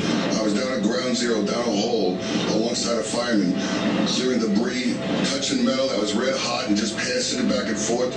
I mean, none of us knew that we're tired. A lot of guys were beat, but we kept going. Because we're all Americans, we're TA workers, and we're working side by side with every agency, every other city agency that's our brother and sister in this land, in this beautiful city of New York City. Bill is a retired subway structure maintainer and one of 3,000 transit workers who responded to helping the rescue and recovery effort with cranes, trucks, buses, and bare hands. I'm Tony Utano, president of the Transport Workers Union Local 100. 20 years later, we salute the courage of the transit workforce who helped get our city back on its feet when we needed it most. TWU Local 100. We move New York. All right, so that you'll hear that playing in the radios like right now. So it's a good thing to have out there, and we look forward to doing more of these things in the future. Okay, so before we actually start presenting the medals, again, something about the medal, and that the recipients and anyone else here should know. We wanted that the guys should get medals, especially guys who, became ill and unfortunately passed away as a result of their exposure to toxins down here. We researched it and we said to ourselves, like, wow, some of these medals are okay, but there's something missing here. And we just said, let's go for broke. Let's approach the guys who make the biggest, most prestigious medals out there. So we called up a firm called Northwest Territory Mint. Their logo appears right here at the bottom of the medal. Here's a reflection in this display case here. And they're the guys who make the medals, who have for many years had the exclusive contract to do something they can't advertise, to do the Congressional Medal of Honor, all the top military medals, they make them, the Pulitzer Prize, National Science Foundation Award, and a lot of other stuff. And we felt that nothing less than these guys should be making a medal. So we sent them a proposal, some artwork on it, and my daughter's pretty handy. She's pretty good with the art, and we submitted the design, and they got back to us and said, we kind of like it the way it is, and we don't want to mess with it. Would you mind if we just simply do a relief sample, and we'll send it to you, and you let us know if you want to do this? And they did. We liked it, and we went to full production. And like I said earlier, the kind folks at Kreindler & Kreindler paid for the whole thing. And so the medal basically is based on actual images, mostly photographs that I took when I was down there. In the foreground, you're going to have, of course, these are actual photographs of buses that were down there, just getting people out of there that day. Same with the R train, that the motorman that was in the film, Mr. Hector Ramirez. This is a sample of vintage of train that he was driving at the time. And over here you have the large dump trucks and the grapplers. These grapplers were the first ones down there. We had a couple of dozen. If you ever see a photo and the grappler says Kobelco, they're made in Japan, Kobe, Japan, those are all ours. So if you ever see that picture is of what was going on in the first 2 or 3 days. Then the fellow in the middle is an iron worker, structure worker named Sal Martinez, who was afflicted with throat cancer. So we use his picture in the middle there. This cladding over here is a stainless steel cladding that was surrounding these metal beams that gave the towers their nice, shiny appearance. That stuff got slapped off the metal beams. It was everywhere, and it was a big impediment to rescuers going in. And our guys used just countless pieces of equipment to get out of the way. And last but not least, you have, of course, the flag showing through what is the interior wall, the northwest corner of the tower number 1. This is the familiar trident design of the south tower. It stayed intact. I just put it in because it reminded me when I would visit the place. It was such a nice place to visit, and everybody remembers this whenever they would get to the plaza. And this is the way it was, and this is what those fellas did to it. And of course, the flag in the back. And then last but not least, a little bit of like Kevin, we were the in-house historians, and we're big on Latin inscriptions. And so down here, the next meter, I used to know how to pronounce this, now I can't. And this basically means above the call of duty. And above the call of duty meaning that by legal definition, none of us are first responders. Unlike a police officer, there's built into your pay, if you're a police officer, is hazard pay. You're called upon. Pocket, thank you. You're called upon to go into harm's way. That's not our job description. Yet, when 9/11 happened, everybody went in. Nobody cited any kind of safety regulations. Everybody just went in. And that was clearly above the call of duty. And that's the reason why we put that down here. So that's the medal. And so with no further ado, we're going to start the medal presentation. Okay, we're going to start with 3 medals that are going to be awarded posthumously to members that have unfortunately passed away. So in alphabetical order, we're going to present the first medal posthumously to Mr. George Atsegs, structure maintainer, and accepting the medal for him is his wife Louise and his son, who is not a police officer, Georgie.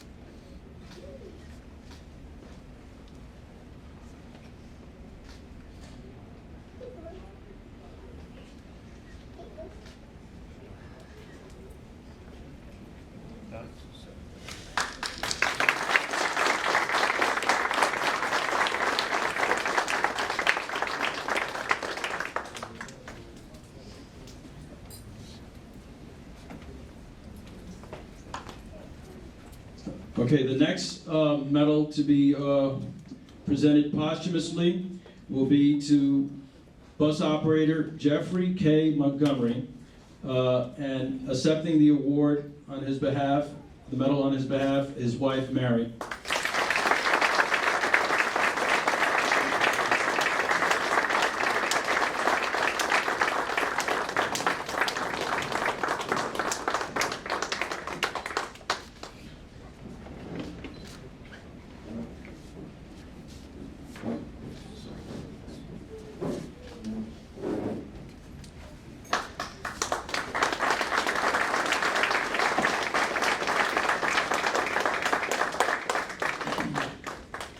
Okay, the next medal that's going to be presented posthumously is for this gentleman used to be an elected officer of our union, and his name was William Pelletier, and his wife Heidi is going to accept the award on his behalf.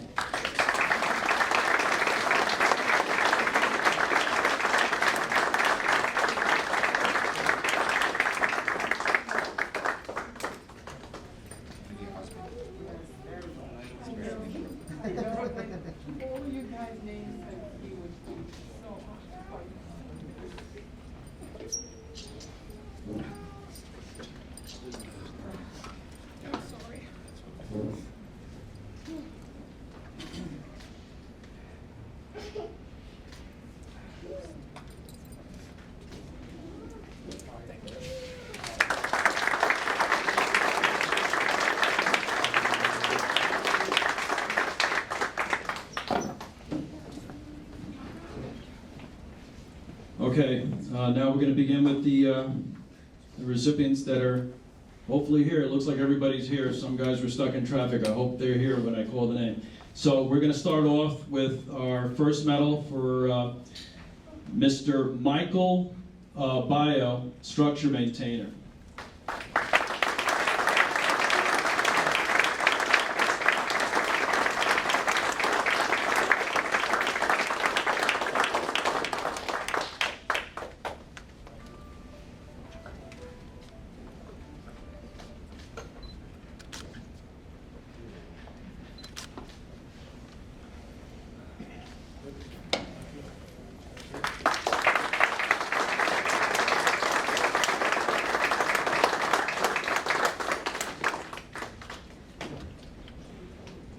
Okay, our next medal is going to be presented to lighting maintainer Vito Bambina.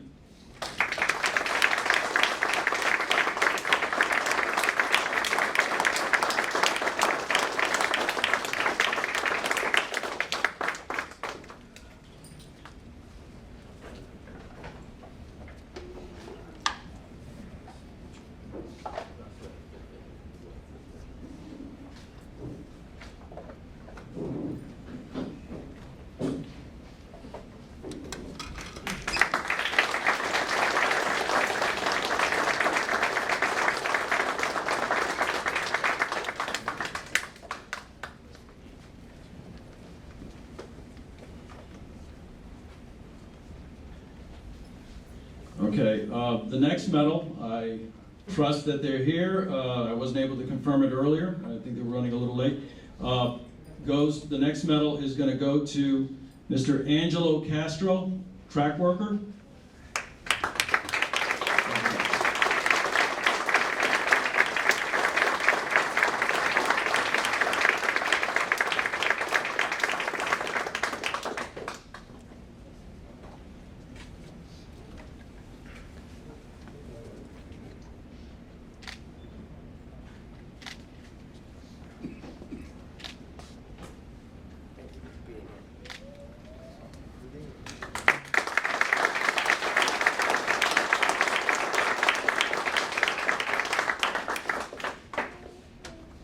Okay, the next medal is going to Joseph Cusimano, track worker.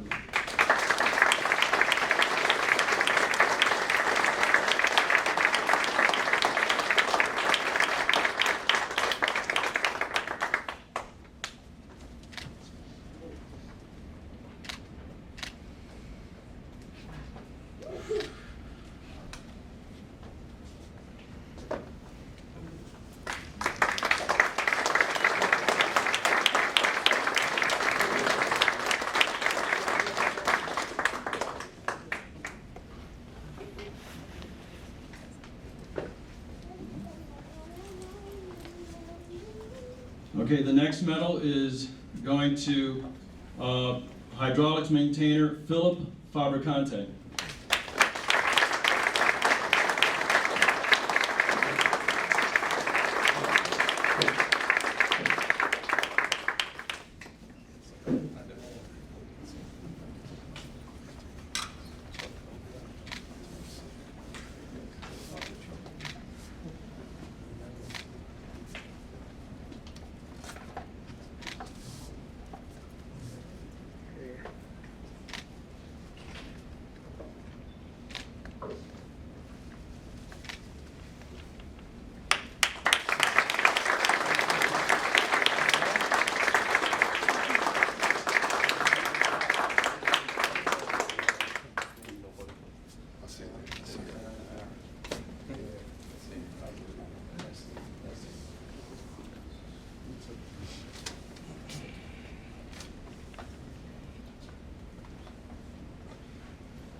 Okay, this one's a maybe. The gentleman lives far away from here. He was going to try it, but did Mr. Ronald Gibson make it? Yeah.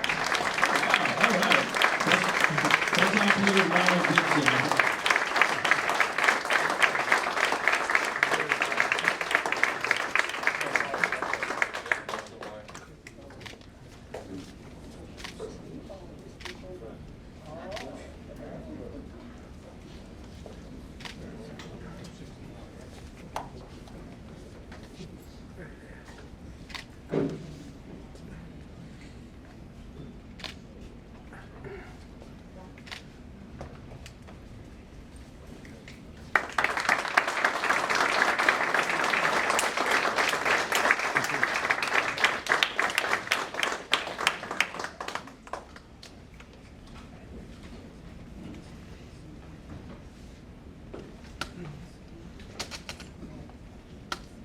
Okay, the next medal will be going to Power Maintainer Peter Kaiser.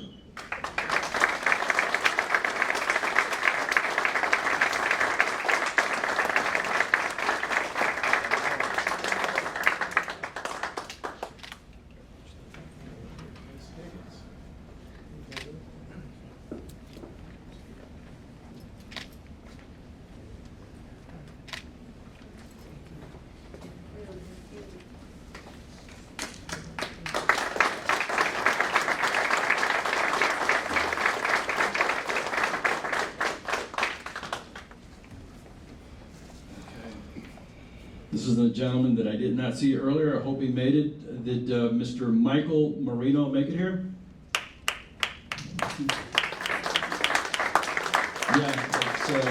Yeah, we'll get it to him. It's a long story. Okay, so our next recipient, again, was, I hope he's here. He was stuck in some pretty bad traffic.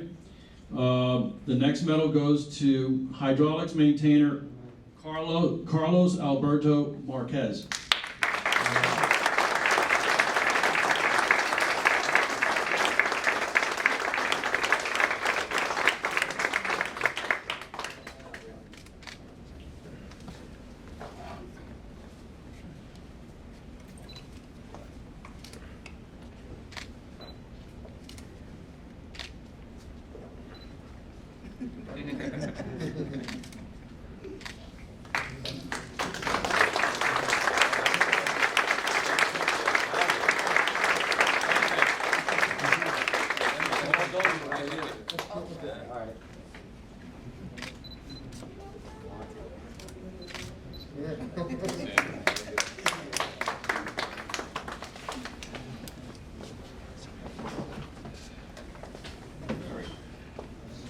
Mario Gava to the podium, please.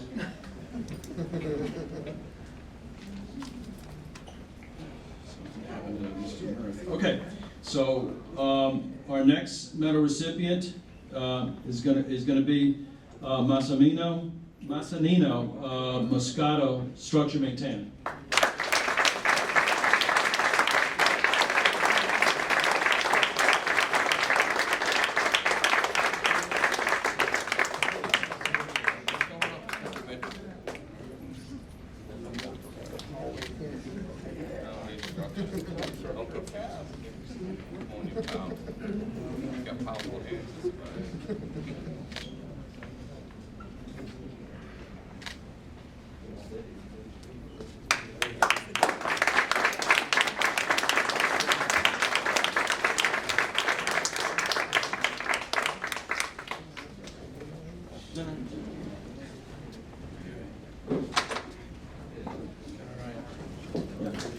There more here.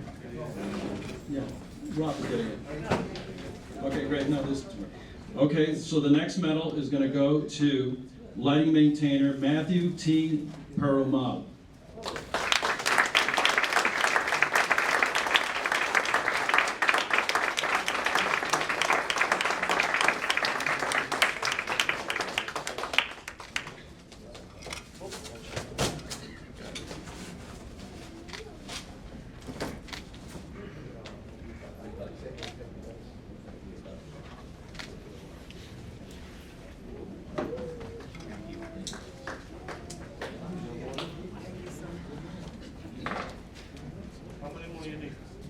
Marius, one more.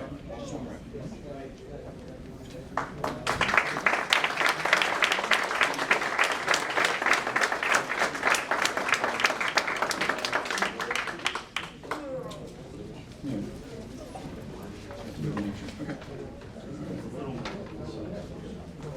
Okay. Sorry for the confusion. It comes from the fact that we had some walk-ins, which we'll do every now and then, and it kind of like set off our count was off. Okay, so last but not least, the next medal will go to Mr. William Robert Walter, Power Maintainer.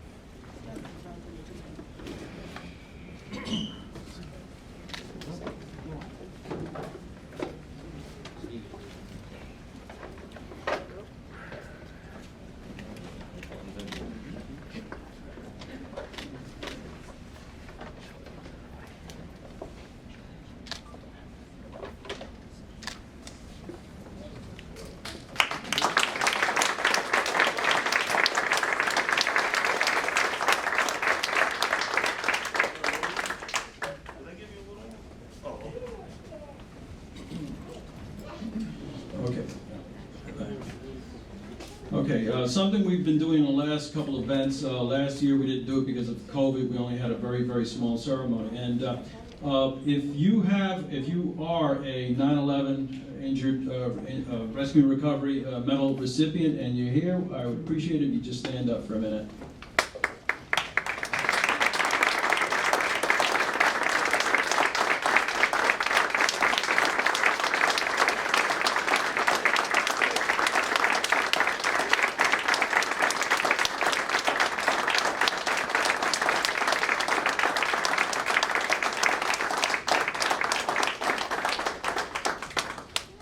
Thank you.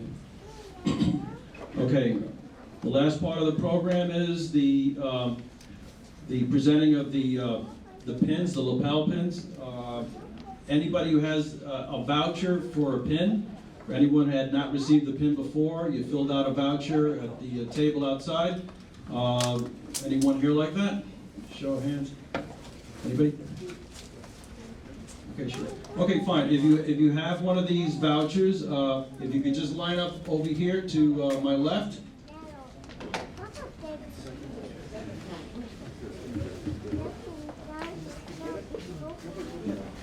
Yeah, if you filled out an affidavit, the tear-off portion, if they gave you that, just stand right there. And just line up behind this young lady here.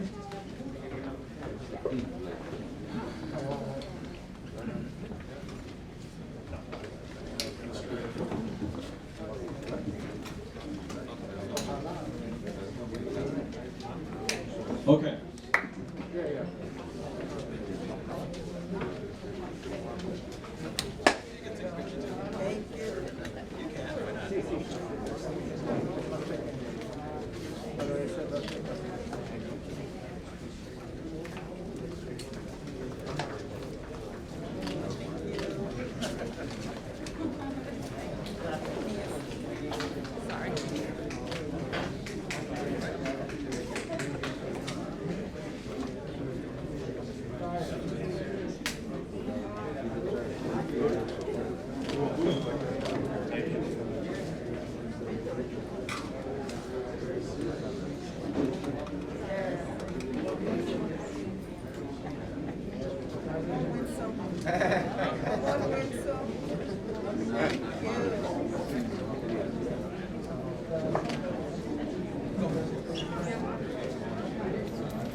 Hold on, we're not done yet. Just 1 second, folks. We have a late edition, so please stand by.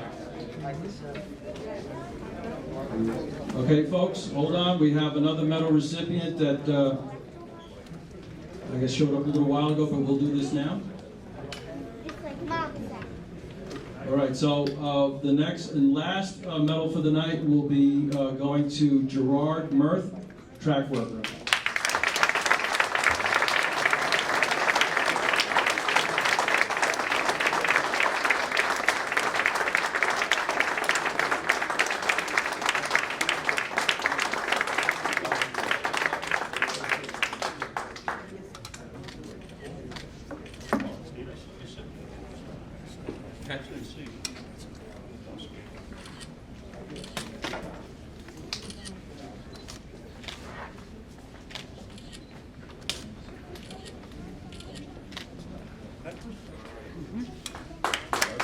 Thank you.